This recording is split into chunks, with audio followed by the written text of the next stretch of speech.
We're here at SlatorCon in London, and we're very happy to have Martina Pancot here. Martina is Localization Director at Vinted. Hi, Martina. Hi, Hannah. Happy to be here today.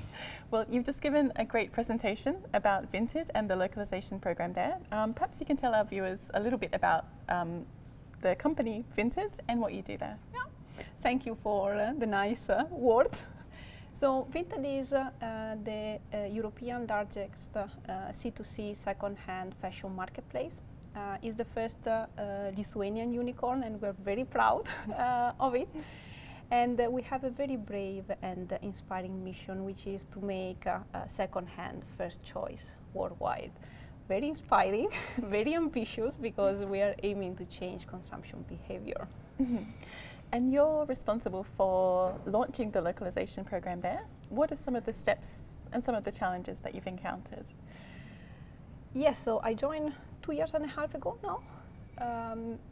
We didn't really have localization expertise in the company, but we were already operating in 14 markets. So one of the biggest challenges was the ability to be fast, to launch new markets or even enable fast product release cycle. We had many different vendors, we didn't have technology, so I think the biggest challenge was maybe to make a situational assessment and build a strategy and starting to establish in the program. Mm-hmm. And you announced that you've launched in Greece today. Yes, correct. So what does it take to launch in a new market, and what's the timeline for launching in a new market? So to launch in a new market is a huge work. First of all, it's never the same in terms of the scope. We see that is increasing 30% launch after launch, due to the fact that we're also enabling new product and new services. So month after month we have more words that needs to be localized, just as a matter of fact. But one of the big challenges that we're facing is that we can't prepare enough in advance, simply because our roadmap is not set on stone, so it can change very last minute.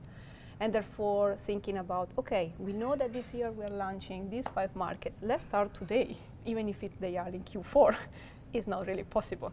And the second one is around the fact that due to the peculiarity of our marketplace, where we are enabling trading across different markets, we also need to have a lot of tailored content for each market, and therefore we need to wait for the content to be produced. And often is arriving on our table maybe 1 week, 2 weeks before the launch, and then we need to rush into the translations. Mm-hmm. So coming to the timeline, for Greece, it took us 10 weeks to localize, with a lot of stress, because was a language, as you know, that is very different from all the Latin languages that we have, so presenting some challenges in terms of how long certain translations are compared to English, or not fitting the buttons or our layout.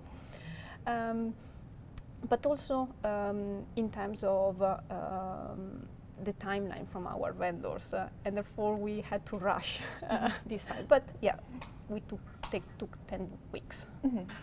And of course, one of the big themes, or the theme of SlatorCon, is AI. How do you use AI in your localization work? Not just machine translation, but any applications for large language models as well? Yeah, so being a very young localization program, we don't use AI as much as we would like at the moment. We have big plans and we have a lot of experimentation going on. So beyond the machine translation, we use Gen AI to create SEO title and meta title, and now we are experimenting on machine translation post-edit, on quality estimation, but as well on creating content, or also on the process level. Mm-hmm. Well, thank you so much for sharing your insights. Thank you. It was very nice to be here today.